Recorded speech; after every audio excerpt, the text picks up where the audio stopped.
Indépendance totale. 7h, 10h sur Radio Courtoisie, ligne droite, Baudouin-Wisselman.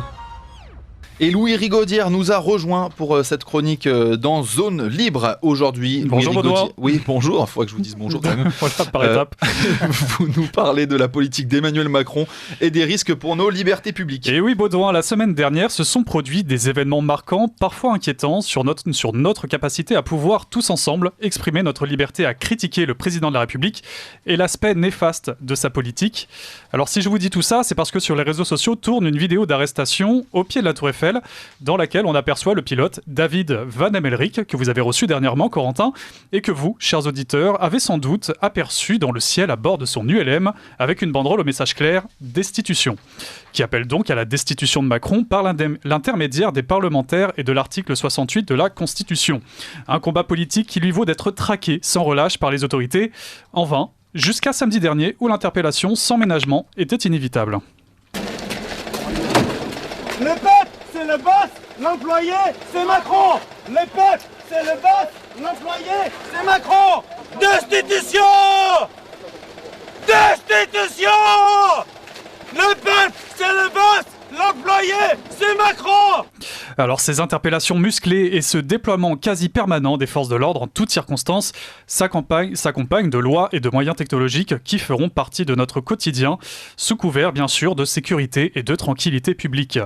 Prenez les JO par exemple, de nouvelles caméras dotées d'une intelligence artificielle seront installées pour l'occasion et uniquement pour cette occasion, nous promettons. Sauf que dimanche dernier, le ministre des Sports nous a finalement dit oui, mais non, mais enfin peut-être que ces caméras continueront de nous surveiller après les Jeux Olympiques. Les lois d'exception en France, elles sont souvent rentrées dans le droit commun. Est-ce que ce dispositif-là dont vous parlez, c'est-à-dire la vidéoprotection grâce à l'intelligence artificielle, est-ce que vous et le gouvernement vous engagez à ce que elle ne soit plus mise en place à l'issue de son expérimentation et des Jeux Olympiques? Ce que prévoit le texte de loi qui a été adopté par le Parlement, c'est qu'il y ait une évaluation qui soit menée, c'est-à-dire une évaluation à laquelle certains parlementaires seront associés. C'est une expérimentation qui est menée sous le contrôle vigilant, attentif de la CNIL, la Commission nationale informatique et liberté. Et évidemment, il n'y aura aucune prolongation de cette expérimentation sans une évaluation précise, transparente, de son efficacité au regard des enjeux de sécurité de notre pays. Il est possible que cette loi devienne pérenne à terme. Si ça fait ses preuves et entouré de toutes les garanties, on les avait comptées avec Gérald Darmanin au Parlement, 28 garanties entourent ces dispositions. Et les Français attendent de nous qu'on agisse pour leur sécurité. Voilà, on reconnaît bien là le charabia macroniste. Alors, côté législatif, les députés macronistes débordent d'imagination pour instaurer un véritable contrôle social dans lequel nous serions piégés des exigences de nos gouvernants, toujours plus intrusives et restrictives de nos libertés les plus fondamentales. Un sujet que suit particulièrement le journaliste Alexis Poulain dans sa revue de presse quotidienne. La majorité va déposer plusieurs amendements à l'Assemblée pour identifier les utilisateurs de réseaux sociaux en cas d'infraction. Alors, c'est toujours sous couvert de protection des populations, de lutte contre les pédocriminels, c'est toujours pour aller dans le bon sens. En réalité, c'est faire avancer des mesures de contrôle social et imposer la carte d'identité numérique. Dans une société démocratique, il ne devrait pas y avoir d'anonymat. Ça, c'est ce que dit Macron en août. On ne peut pas se promener encagoulé dans la rue. Ah, c'est nouveau. Sur Internet, les gens s'autorisent, car ils sont encagoulés derrière un pseudo, à dire les pires abjections.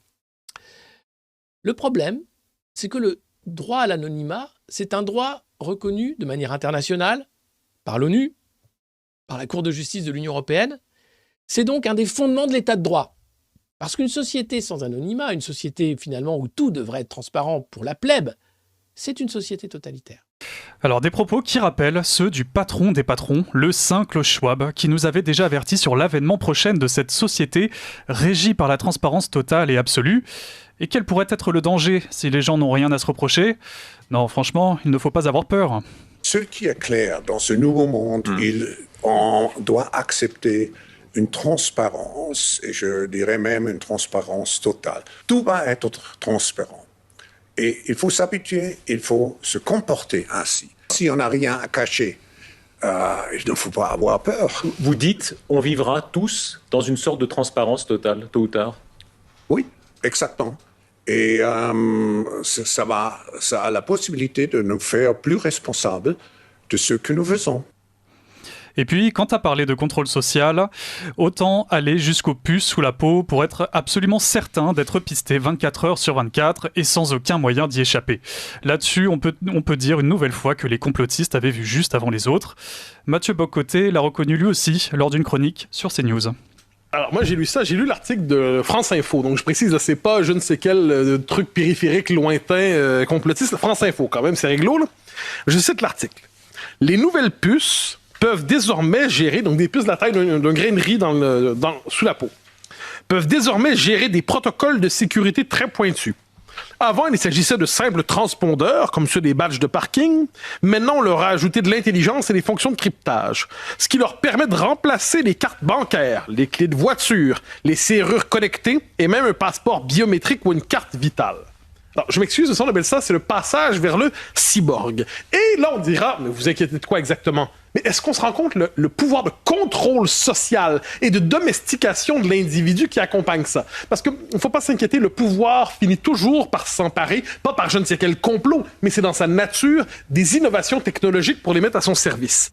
Alors évidemment, tout cela dépasse de loin Emmanuel Macron, qui n'est qu'un exécutant sous les ordres d'une Union européenne bureaucratique, d'un Davos toujours plus répressif dans sa vision de la société et d'un Washington qui n'en a que faire de notre souveraineté ou de notre avenir. Florian Philippot dresse le même constat et en tire une conclusion dure à entendre, mais factuelle. Si on continue à être, nous, sous les ordres de Ursula von der Leyen, de Bruxelles, de Berlin et donc derrière de Washington, sur tous les sujets, l'énergie, l'industrie, l'immigration, nos libertés, l'identité numérique, tout ce qui est en train d'être pondu à Bruxelles là-bas, on va crever. Voilà.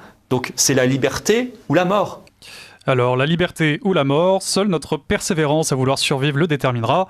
Reste à espérer que tout cela se fera par le biais des urnes et non pas par des moyens moins pacifiques. L'avenir nous le dira.